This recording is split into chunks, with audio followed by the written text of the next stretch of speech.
牛骨头我们先来焯烫掉血水，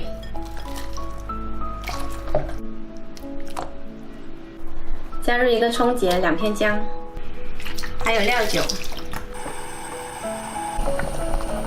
这牛骨头你看还蛮多血水的，煮出的水挺脏的。来把这薄膜撇去，再煮多一会儿，再捞出来清洗干净。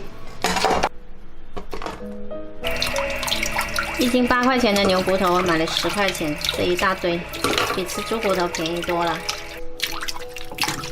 洗多2遍，然后放到高压锅里，加入清水没过骨头，加入2块南姜，没有南姜用普通姜也可以。小半勺胡椒粉，调中火加30分钟。再来把萝卜刨去皮，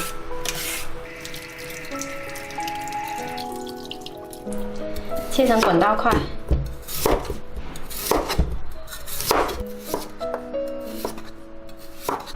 切好了放到砂锅里。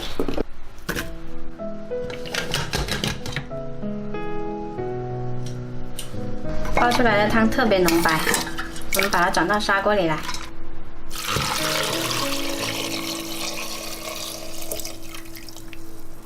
然后大火煮开，转小火煲20分钟。哇，这个汤煲出来好白哦，特别鲜美。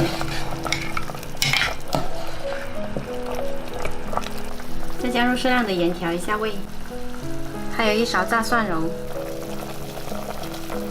再来一把芹菜，就可以开吃啦。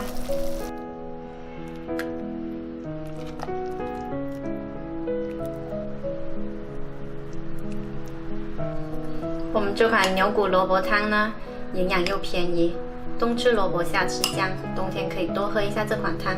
喜欢的话可以试一下哦。